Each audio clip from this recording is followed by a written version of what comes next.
Maqabbaa kan ilmaa kan hafuura qulqulluu waaqa tokko amiin. Dhiifamaa fi tolummaa isaanuuf baay'isee waaqayyo abbaan keenya akka baay'ina cubbuu keenyaa osoo hin taane akka tolummaaf akka dhiifama isaatti eegee tiksee hanga isaa kanatti kan dhuge maqaan isaa qulqulluun guddaa kan galatoomee fi kan ulfaate nuuf haa ta'u. Maatiiwwan waaqayyoo ijoolleen haadha keenya qulqulleettii dubroo Maariyaamii bakka adda addaa taa'uudhaan sagalee kana kan dhaggeeffattan hundumti keessan maqaa gooftaa keenyaaf fayyisaa keenyaa Iyesuus Kiristoosiin nagaan isin gaafadhaa. Akka akkasaatii bakka jirtanitti akkam bultanii akkam ooltanii akkam galgaleessanii ameen galateeffamuun amala uumaa keenyaa fayyisaa keenyaa Iyesuus Kiristoos kan ta'e maqaan isaa baddaa samii irratti afaan qulqulloota ergamoota isaatiin afaan qulqulloota abbootii keenyaa farmoolii keenyaadhaan kan galateeffamu nu birattis guddaa kan galatoomedhaa fi kan ulfaate nuuf haa ta'u. Deessuu gooftaa keenyaa haadha hunduma keenyaa qulqulleettii dubroo Maariyaamii akkasumas qulqulloota ergamoota waaqayyoo qulqulloota abbootii keenyaa farmoolii keenya hundumaaf akka kennaa isaaniitti galannii fi ulfinni guddaan isaaniif haa ta'u. Egaan maatiiwwan waaqayyoo barumsa keenyaa jireenyaa fi hojii gaarii kiristaanummaa kan jedhuun boqonnaa 5ffaa barachaa akka jirru ni beekama. Daandiiwwan jireenya gaarii kiristaanummaa kan jedhuun barumsa keenyaa kutaa darbeen kutaa 11ffaatiin cidha kiristaanummaa ture kan baranne.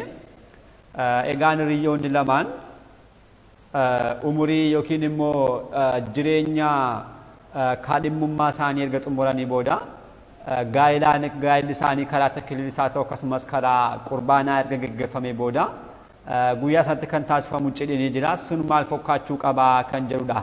Keessumattuu yeroo ammaa kana cidhoonni maqaa kana fakkaatuun kanneen waamaman kiristaanonnis immoo keessa dabarree wanta baay'ee wanta raawwannuudhaaf sana irratti mataa keenya eeggachuudhaaf cidhi taasifamuu qabu. Hija kiristaanummaadhaan sirna mana kiristaanummaadhaan maal fakkaachuu qabudha barumsanaan kan baranne.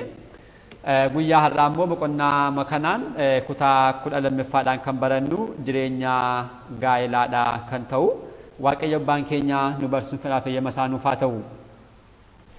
Egaan jireenya gaa'ilaa gaafa jennu jireenya haati manaadhaaf abbaan manaa egaan jalqaba hiriyoota kanneen turan amma garuu erga gaa'ilaatiin booda maal jedhamaniiru abbaa manaadhaaf haadha manaa ta'aniiru. Kana booda jarreen kun lamaan yeroo wajjirraan jiraatan guyyaa cidha isaaniidhaa kaasee hanga umurii isaanii kanneen ta'an hundumtuu tarii yoo sababa adda addaadhaan walii kun danda'ame walii kun ni danda'ama.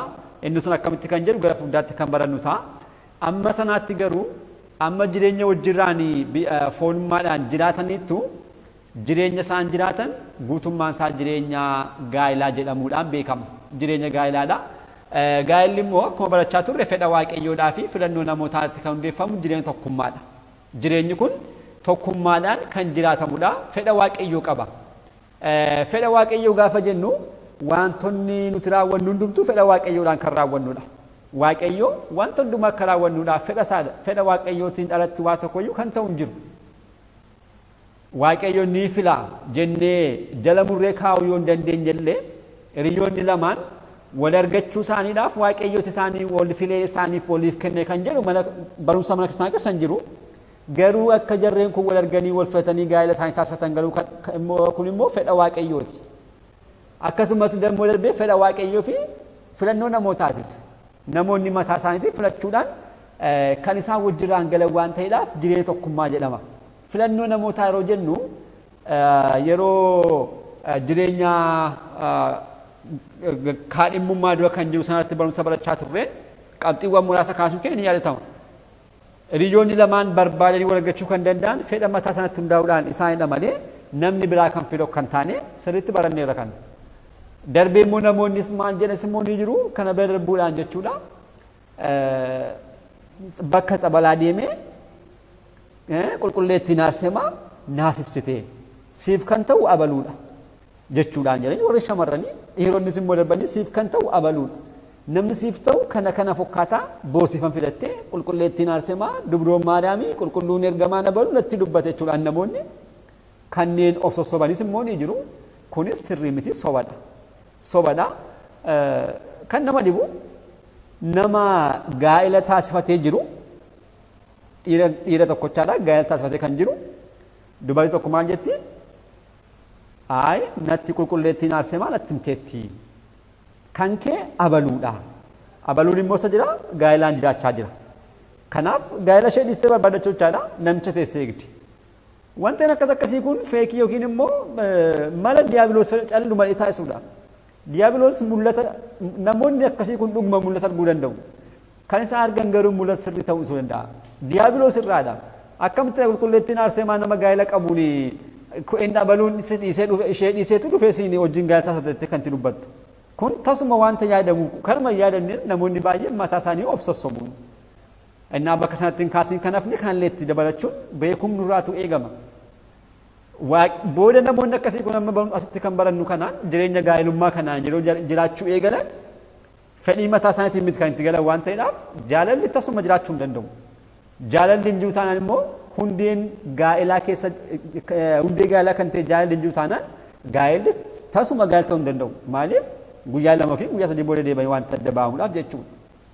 Innaa wanteen akkasii kun fedha namootaa kanneen hin murteessine waan ta'eedhaaf sirriin miti jechuudha. Diiyaabiloos mul'ata baay'ee agarsiisuu danda'a. Unkaan kiristaana asitti dadhabaa lakaatiin jiraataa turuutu gadaamii keessaa abbooliin yeroo hundumaa qabsuudhaan jiraatan diiyaabiloosiin kanneen kufan baay'een ni jiru. Diiyaabiloos mul'ata adda addaatti itti mul'isuun jechuudha. Ati qulqulluu akkasii taateettaa ani qulqulluu ergamaa Mikaa'eliidha asitti ergameen dhufe jechuudhaan oduu sobaa jechuudha. Ani Yesuus Kiristoos jechuudhaan dubbachuudhaan foon uffatanii uffatee mul'achuun diiyaabiloos abboota baay'ee kan dogongorsanii jira. Sinqisaadha majjiyaa kana keessa dubbifamu ji'a fulbaanaa keessa abbaa Musee kan jedhaman gadaamii keessa waggoota baay'eedhaa fi qabsuudhaa turanii dulloomanii jechuudha. Diiyaabiloos dhufeetu addaraasha guddaadhaa fi shamarree achi keessa dhaabatu tokko itti mul'isuudhaan deemtee mucayyoo kana fuudhuu qabda jechuudhaan achi keessa amma baasutti geesseera. Diiyaabiloos jechuudha nama gaarii fakkaachuudhaan monoksee akka isaa fakkaachuudhaan itti dhufeetu kana isa gorseera. Haala kanatti achi keessaa baasee kana taasisuudhaaf yaaleera jechuudha. Wantoonni akkasii kun sirriitti beekamuu qabu. Jireenyi gaa'elaa garuu tokkummaan kan argamu fedha waaqayyoodhaa fi filannoo namootaatiidha. Kanaaf namoonni haala kana sagataan booda jireenya isaanii hundeeffatan jireenya tokkummaadha. Tokkummaan kun immoo kan akka yeroo duraa jireenya dhuunfaadhaan kan jiraatamu sanarraatu baay'ee kan adda ta'edha. Dhuunfaadhaan kan jiraatamu sana caalaatti waliin namoonni dursanii jiraachaa kan turan mataa isaaniitiin qofa turanii amma garuu maal ta'anii qaamni lama bakka tokkotti dhufuudhaan qaama tokko ta'uutiin wajjirraan jireenya isaan eegaluu jalqabanidha. Kanaaf qaamonni lama wajjirraan kan jiraatan qaama tokko ta'uudhaan kan wajjiraan jiraatan waan ta'eedhaaf yeroon kun yeroo akkamiiti yerootti namoonni kun mataa isaanii qofaaf yaadan osoo hin taane bira darbuudhaan yeroo isaaniitti hiriyaa isaaniidhaaf yaaduu eegalanidha. Kana boodas immoo darbee ijoolleen dhufuu danda'u yerootti ijoollee ofiidhaaf yaaduun eegalamuudha waan ta'eedhaaf akkuma baay'inni maatii dabalaa deemu kana akkuma kana jireenya kiristaanummaadhaan wantoonni raawwataman kan akka kadhannaa kan akka sagadaa kan akka tsoomis dabalaatti deemuu qabu jechuudha. Maaliif itti gaafatamummaan nama kanaa amma kan nama tokko qofaa miti. Shamarreen tokko dursa mataa ishee qofaadhaaf kan taasistu yoo ta'e amma garuu itti gaafatamummaan ishee sana qofa miti. Abbaan manaa ishee ni jira, ijoolleen ishee ni jiru. Abbaan manaas immoo dursee mataa isaa qofaaf kan yaadaa kan ture yoo ta'e amma garuu haati manaasaa isa wajjirraan ni jirti, ijoolleen isaas immoo isa wajjirraan ni jiru. Kanaaf kan hundumaa bakka tokkotti kan yaadu waan ta'eedhaaf akkuma kanaa kadhannaan sigdatiin yeroo hundumaa waaqayyo wajjirraan walitti dhiyaachuudhaaf daandiiwwan gargaaran kun akkuma kanaa baay'achuutu irra jiraataa jechuudha. Egaan jireenya kiristaanummaa keessatti kiristaanonni jireenya gaa'elaa keessatti haati manaaf abbaan manaa keessumattuu waliif galuu qabu. Jaalalli jiraachuu qaba. Jaalalli jiru isaan ammas tanaan rakkoo waan ta'uudhaaf jaalalli jiraachuu qaba. Nageenyaan wajjirraan yeroo hundumaa jiraachuudha kan qabanii. Jireenya abbaa manaa fi haadha manaa yaada tokkoon ta'uu qaba. Laphee tokkoon ta'uu qaba. Fedhii walii isaaniidhaan gaggeeffamu kan qabudha. Asitti dudduuba deemtanii barumsa barachaa turreen kan yaadattan yoo ta'e haati manaadhaaf abbaan manaa yeroo wal barbaaddatan hiriyoonni lamaan jechuudha. Umuriin isaanii walitti dhiyaachuu qaba. Sadarkaan barumsaa illee akkuma kanaa sadarkaan yaaduu isaanii walitti dhiyaachuu qaba kan jenne asitti barbaachisa. jarreen kun akkas hin taane yaadni isaanii tokko ta'uu hin danda'u. Darbees immoo lapheedhaan tokko ta'uu hin danda'ani. Fedhiin isaaniis immoo tokko ta'uu waan hin dandeenyeedhaaf jaalalli kan ta'e hundee gaa'elaa kan ta'e jaalalli gidduun jiraatu jechuudha. Kanaaf yaada tokkoon laphee tokkoon fedhii waliin isaanii tokkoon walitti gaggeeffamuu akka ta'uudhaaf dursaniituma namoonni kun kanneen walitti dhiyaataniidhaaf yaadaanis amma sadarkaa yaadu isaaniillee kan walitti dhiyaate ta'uu qaba jennee dubbachaa kan turre kanaafidha jechuudha. Wal jaallachuu, wal kabajuu, waliif yaaduu, waliif ajajamuu. Waliif ajajamuu dabalatechaadha. Wal gargaaruu isaan kun hundumtuu jiraachuu qabu. Wal gargaaruun kan jalqabaa kaayyoomti gaa'elaayyuu wal gargaaruufidha. Inni guddaan wal gargaaruudhaan namoonni lamaan akka wajjin jiraataniifidha. Addaamii fi Waaqayyo Hewaanii yeroo argamsiise maal jedhe ture? Gargaarsa akka taatuuf jedhee dubbateera. Wal gargaaruudhaan jechuudha. Waliif ajajamuun immoo tokko osoo hin caaliin. Abbaan manaa abbaa manaadha. Haati manaa haadha manaati. Qaamni lamaa isaanii qaama tokkodha. Qaamni abbaa manaa kan haadha manaati. Qaamni haadha manaa kan abbaa manaati. Jarreen kun lamaan qaama tokko waan ta'inaaf yeroo hundumaa wal kabajuudhaan maal ta'u waliif ajajamuutii qabu. Waliif ajajamuutiin wajjirraan jiraachuu qabu. Waliif yaaduu akkam taate jechuudhaan haala kanaatiin waliif yaaduudhaan jireenya jiraatamuu qabudha. Jireenya akkasii kana dhuguma qulqullichi Phaawulos bal'inaan ibseera. Ergaa isaa gara saboota Efesoon kan erge boqonnaa 5:22 kaasnee yommuu dubbisnu kana ni arganna maal jedha. Haadha manaarraa jalqabaa warreen haadholirraa galuudhaan gara abbootitti dhufa maal jedha kan jalqabaa. Yaa warreen haadha manaa gooftaaf akkuma bitamtan abbaa manaa keessaniifis immoo bitamaa. Gooftaadhaaf akkuma ajajamtan akkuma bitamtan akkuma kanaa abbaa manaa keessaniifis akkuma kanaatti bitamaaf jechuudhaan dubbata. Kiristoos mataa mana kiristaanaa akkuma ta'e abbaan manaas maalidha? Mataa haadha manaadha jechuudhaan dubbata. Manni kiristaanaa Kiristoosiif akkuma bitamtu haadholiinis karaa hundumaa abbaa manaa isaaniidhaaf haa bitaman jechuun dubbata. Warreen abbaa manaatis immoo kana dubbateera. Yaa warreen abbaa manaa Kiristoos mana kiristaanaa akkuma jaallate haadha manaa keessan jaalladhaa. Warreen abbaa manaa haadha manaa isaanii akka foon mataa isaaniitti jaallachuu qabu. Akka maalitti? Akka foon mataa ofii jechuudha. Foon mataa ofii jechuun akka qaama ofii jechuudha. Namni eenyuun taanaan innumtuu ittaanee kaasa. Qaama isaa kan jibbu hin jiru amma kanaatti jechuudha. Haadha manaa isaa kan jaallatu mataa isaa ni jaallata jechuun haadha manaa isaa jaallachuu maal jaallate? Qaama isaa jaallate jechuudha malee qaama wanta biraa miti. Qaama mataa isaa kan jibbu eenyuyyuu wanta hin jirre jechuudhaan dubbata. Haadha manaa ofii jaallachuu jechuun maal jechuudha? Qaama ofii jaallachuu jechuudha. Kanaaf namni haadha manaa isaa jaallate kan yoo jedhame ofuma mataa isaa jaallateedha malee qaama biraa miti kan jaallate. Dursees Waaqayyo haala kaatiin taasisuusaa Addaamiif waan yeroo uumaman jechuudha. Addaamiin Waaqayyo uume nama uume Addaam keessa cinaacha isaa keessa kan turte eenyudha? Hewaanidha. Kun maal agarsiisa? Jarreen lamaan qaama tokko ta'uu isaaniiti. Qaamota lamaan Waaqayyo adda baasee agarsiise. Kana booda deebi'ee immoo gaa'elaan qaama tokkodha kan isaan ta'an. Kanaaf namni haadha manaa isaa jaallachuu maal jechuudha? Ofuma mataa isaa qaama isaa jaallate jechuudha. Kana immoo namni qaama isaa jibbu waan hin jirreef haadha manaafis akkuma kana jibbuu hin qabu jechuudha. Warreen haadha manaa immoo abbaa manaa isaanii amma kanaatti bitamuu fi yeroo hundumaa ajajamuu fi jechuudha. Ajajamuudhaan wajjirraan jiraachuu qabdu jechuudhaan qulqulluun Phaawulos haala kanaatiin dubbata. Egaan yeroo akkas jennu garuu wal caalmaan jarree kan lamaan gidduu jiraa miti. Qaamonni lamaan abbaan manaas haati manaas jechuudha. Maatii tokkodhaaf ni barbaachisu. Qaama tokko kan ta'an lamaan isaanii bakka tokkotti dhufuudhaan qaama tokko ta'u. Kana keessatti immoo wal qixxummaan ni jira jechuudha. Abbaan manaadhaaf haati manaa wal qixxadha. Kanarra addatti waa tokko hin jiru. Haati manaa akkasidha, abbaan manaa akkas kan jedhamu hin jiru. Haalli bakki isaaniif kennamu maatii keessatti jiraachuu danda'a. Maatii bulchuudhaaf aangoo kan qabudha abbaa manaadha. Darbee achi keessatti wantoonni barbaachisoon wantoonni baay'een kan taasifaman abbaa manaatiinidha.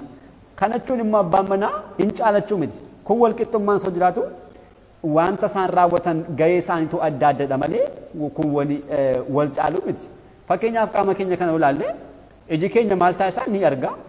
Gurri keenya maal taasisaa ni caala ni dhaggeeffata. Kana jechuun amma gurra koo ija koo caala jedhee dubbachuu danda'a? Hin danda'u. Jarreen kun lamaan kan isaan taasisan gaheen hojii isaanii adda addadha. Iji ni arga, gurri immoo ni dhaga'a. Kana jechuun immoo iji gurra caalaa yookiin gurri ija caalan jedhamu. Lamaan isaaniiyyuu hojii mataa isaanii waan qabanidha jechuudha. Akka kanaadha. Adda bahuu kan hin dandeenye gahee adda addaa kan qaban maatii keessatti haati manaa ijoollee kunuunsuudhaan wantoota mana keessa jiran kanneen ishee ilaalatan hundumaa hojjechuudhaan abbaan manaa kan isa ilaalatan hundumaa hojjechuudhaan walqixxummaadhaan jireenya jiraatamudha malee tokko caaluudhaan kan inni wanta biraa agarsiisu miti jechuudha. Yeroo hundumaa kanaaf maal taasisuu qabu? Abbaan manaa haadha manaadhaaf, haati manaas immoo abbaa manaadhaaf qaama isaanii dabarsanii gidiraadhaaf amma gannuutti amma sanaatti kan isaan geessisu jaalala cimaa qabaachuudhaan yeroo hundumaa tokkummaadhaan wajjirraan jiraachuutu isaan irra jiraataadha. Egaan jireenya keessatti immoo gidiraawwan adda addaa qunnamuu danda'u. Qormaanni yommuu taanaan hin hafuu qormaanni kan adda addaa dhufa. Keessumattuu bakka jalqabaa kaasaa kan ture keessaa qormaanni karaa diiyaabiloos jireenya keenyaa nutti dhufa. Darbees karaa adda addaa jireenya kiristaanummaa keessatti qormaanni ni dhufa. Jireenya gaa'ilummaa keessattis immoo qormaanni ni jiraata. Qormaanonni adda addaa kan adda addaatiin dhufu fakkeenyaaf yoo ilaalle dhukkuba adda addaatiin qabamuu danda'a namni. Abbaan manaa dhukkuba adda addaadhaan haati manaa kan dhukkuba addaatiin qabamuu dandeessi yookiin abbaan manaa qabamuu danda'a. Keessumattuu fakkeenyaaf dhukkuboota qoricha hin qabneen ta'uu danda'u. Yeroo hundumaa dhukkuba hojjetaan jiraachuu kan danda'u jechuudha. Kanaaf nam tokko isaan lamaan keessaa qaamni tokko kanaan qabamuu danda'a.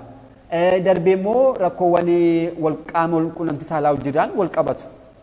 Walqunnamtii saalaa raawwachuu waanta qabaniidhaaf raawwachuudhaaf garuu tokko ga'aa ta'uu isuu danda'a. Kun mul'achuu danda'a qaamota lamaan gidduutti jechuudha. Darbees immoo ijoollee argamsuu dadhabuu fi isaan adda addaa qormaan adda addaan baay'ee qunnamuu danda'u. Qormaanonni kun dursanii kanneen beekaman ta'uu danda'u yookiin immoo jireenyi gaa'elaa erga eegalee booda kanneen dhufan dhukkubni adda addaa jiraachuu danda'u. Isaan kun kiristaana qunnamuu danda'u. Kiristaanonni yeroo kana maal gochuu qabuudha?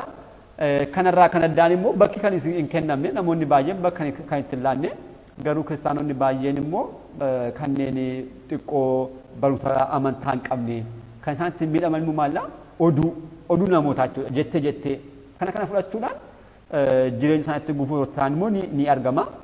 Isaan kun hundumtuu furmaata argachuuti qabu. Isaan kanaaf furmaanni kiristaanii matuma isaatti furmaata ofiin kaawwachuudha.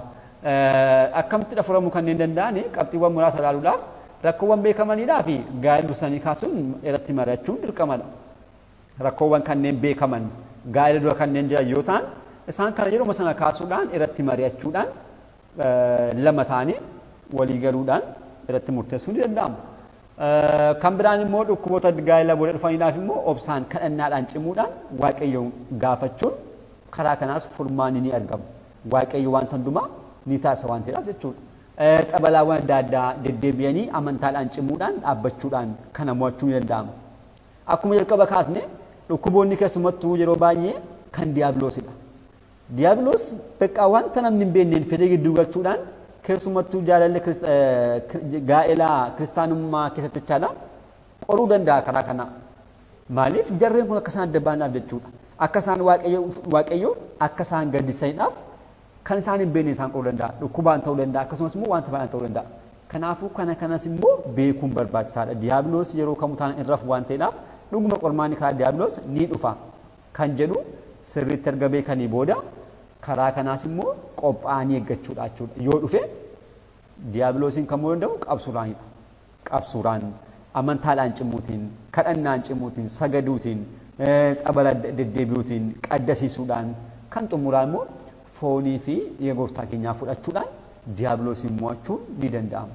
Kanaaf kan hundumaa beekanii yeroo kamuu taanaan qormaanni karaa kamiin gaafa dhufu osoo abdiin kutiin cimanii dhaabbachuudhaan waaqayyoon gaafachuun ni barbaachisaa jechuudha. Egaan jireenya gaa'elaa keessaa kutaa jalqabaa guyyaa irraa haala kanaatiin ilaalleerraa warreen hafan kutaa taanuun qabannee kan itti fufna kan ta'u har'aa fi asuma irratti nu argamu abbaa sagalichaa kan ta'e waaqayyo abbaa keenyaaf galannii fi ulfinni guddaan isaaf haa ta'u kutaa taanuun hanga deebinutti nagaa waaqayyootiin turtii gaarii galanni waaqayyoof.